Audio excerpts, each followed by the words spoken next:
Guys, sebelum mulai kerkel, gue ketuat bentar ya. Oke, oke.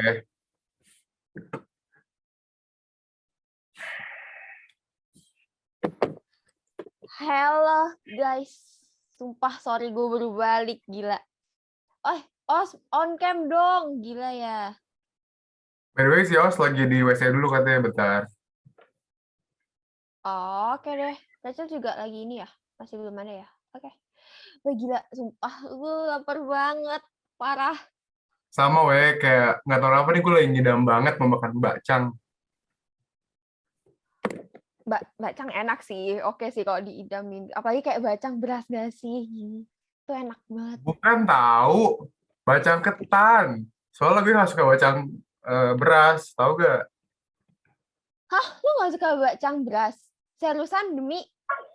Gimana mana, enakan bakcang ketan lah. Teksturnya lebih lengket. Ih, justru lengketnya tuh nggak enak tau, kayak nempel di dinding gitu loh. Jadi kayak mending kayak bacang beras nggak sih, kayak udah lebih gurih, terus kayak nggak perlu lengket-lengket di mulut Nggak. gitu. Pokoknya bakcang ketan lebih enak, titik, nggak pakai koma. Nggak mau. Oh, beras. Ketan. Beras. Nggak mau Ketan. lah, beras lah. Beras. Udah mat beras. Apaan sih dari tadi berantem gini, ribut banget. Ini loh, aja masa ya, Arfa bilang kan dia makan bacang ketan kan. Dia tapi nggak suka bacang beras, masa kan enak bacang beras ya, kayak mohon maaf gitu. Tapi Nggak. Tekstur bakcang ketan itu bikin pengalaman makan lebih enak. Justru. Udah. Perkara bacang beras sama bacang ketan aja diberantemin. Tapi kalian sendiri tahu nggak sih asal-usulnya bacang dari mana? Pasti kalian taunya makan doang. emang ada gitu ya sejarah kan, kayak bacang ya udah dibuat aja sama orang. Ya, ada nggak sih? Nah, tuh. Os udah balik dari toilet.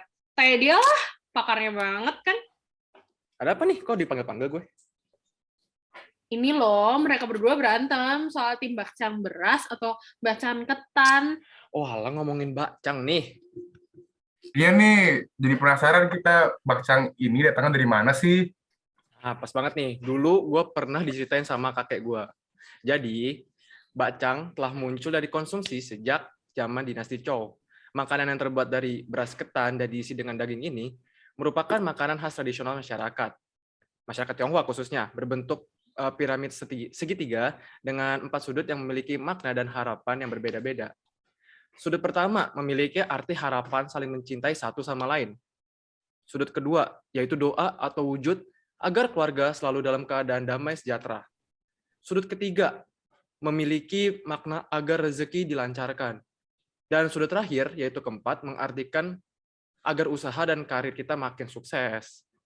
Bacang sejak dahulu memiliki kaitan dengan simpati masyarakat terhadap kematian bunuh diri Xu Yuan yang telah berjasa terhadap mempersatukan 6 negeri. Bacang sampai saat ini juga menjadi makanan keseharian atau snack yang dikonsumsi oleh banyak orang. Bahkan ya, ada tradisi hari bacang yang dipercaya hari di mana energi paling kuat keluar ke muka bumi, dan hari itulah yang disebut dengan Pehcun. Nah, jadi gitu guys ceritanya. Oh, paham. Tapi sebentar deh, gue penasaran kayak emang makanan bacang kayak kan dilisanin sampai sekarang emang masih ada gitu hubungannya sama Pancasila, nilai Pancasila gitu. Nah, kayaknya Rachel bisa jawab tuh. Coba jelasin, menurut lo makan bacang ini, makna bacang ini ya, ada nilai Pancasila yang terkandung nggak sih? Adalah, sini. Gue kasih tahu nih. Jadi kan nilai-nilai dasar dari Pancasila sendiri itu kan ada nilai ketuhanan, nilai kemanusiaan, nilai persatuan, nilai kerakyatan, sama nilai keadilan kan. Nah, nilai dasar ini merupakan esensi dari sila-sila Pancasila yang bersifat universal. Sehingga dalam nilai dasar tersebut terkandung cita tujuan, serta nilai-nilai yang baik dan benar. Nah, dari tradisi makan bakcang ini sudah menjadi nilai luhur turun-menurun untuk sebagian golongan masyarakat. Perbedaan inilah yang menjadikan Indonesia sebuah bangsa dan negara yang memiliki beragam budaya luhur yang terjaga eksistensinya sehingga akhir nantinya gitu. Berarti makan bakcang aja punya nilai Pancasila ya? Berarti ini termasuk kearifan lokal dong ya? Oh iya dong. Cuma kan udah lama ya bakcang itu. Kenapa sih pada masih makan sampai sekarang? Masih dong, kelihatannya kayak kalau misalnya jadi ya dari penjelasan Rachel sama Osni itu masih kayak relevan gitu loh sampai sekarang gitu kan. Apalagi kayak buat keturunan Chinese gitu kan.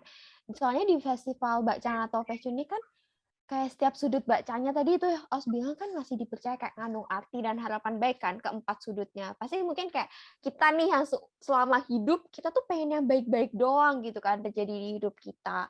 Makanya dia itu kayak tetap dilestarikan gitu loh. Soalnya tahun ini pun ya gue kemarin juga habis ngerayain gitu kan. Dia 3 Juni 2022. Terus kalau misal dari data nih, kan masyarakat Tionghoa di Indonesia sekitar 1,7 jutaan gitu kan. Paling mereka semua pasti juga ngerayain gitu loh. Apalagi bagi mereka kan Hari Bacang tuh berkaitan erat kan dengan tokoh gitu yang mereka hormati bernama Cuyen gitu kan, yang dia seorang sarjana politik dan menteri di negara Chu, dan dia tuh kayak pandai bekerja sama, yang kayak Osa dibilang gitu, secara diplomatik bisa mempersatukan gitu. Jadi kelihatannya itu deh kayak sebagai respectful-nya ke mereka nih ke Cuyen gitu. Nah, makanya itu tradisi makan bacang tetap dilestarikan karena ada makna di baliknya itu loh. Iya sih, tapi ya kalau dipikir-pikir kan emang nih makan bakcang kan banyak maknanya gitu ya. Tapi kalau gue pikir kalau gue mau makan bakcang mah tinggal makan aja gitu. Enggak. Kalau yang bagian itu gue bisa jelasin. Oke. Jadi, ada 3 aspek. Yang pertama itu ada kepedulian, yang kedua ada menghargai jasa orang, dan ketiga ada kejujuran dari fitnah.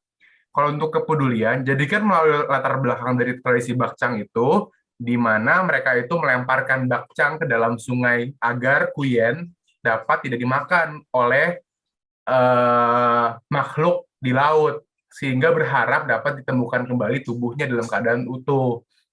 Nah, hal ini itu mengajarkan kita untuk bisa meningkatkan rasa kepedulian dan menghargai betapa pentingnya keberadaan dan hidup seseorang. Tentu ini adalah salah satu makna dari bacang yang harus dikembangkan dan dilestarikan hingga ke depannya.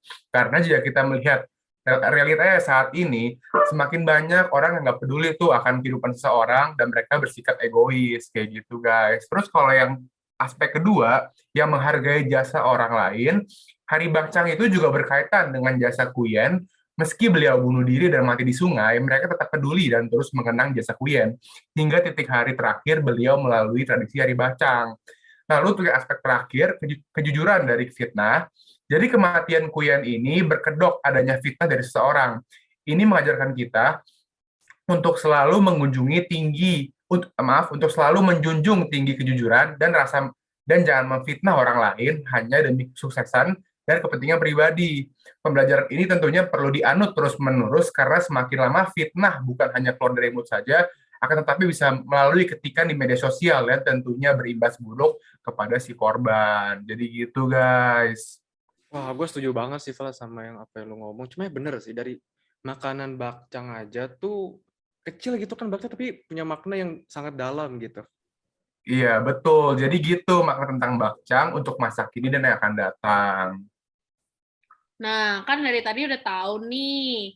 Jadi gimana, Lan? Masih mau ributin masalah bakcang beras sama ketan? Enggak dah, capek. Kayak ya udah deh mau beras ketan, mau dari beras ketan, mau dari beras atau mau dari apapun kayak ya udah deh, pasti kan makna tradisinya tuh loh yang dikandung dan bacang kan nggak mungkin hilang gitu. Jadi Setuju. kita sudahi pertengkaran ini. Ya udahlah guys, kalau gitu kita terusin kita punya kerja kelompok yuk. Yuk. Yaudah, Yes. yuk. Udah mau tugas akhir nih banyak presentasi guys. Siapin guys, yuk. Oke.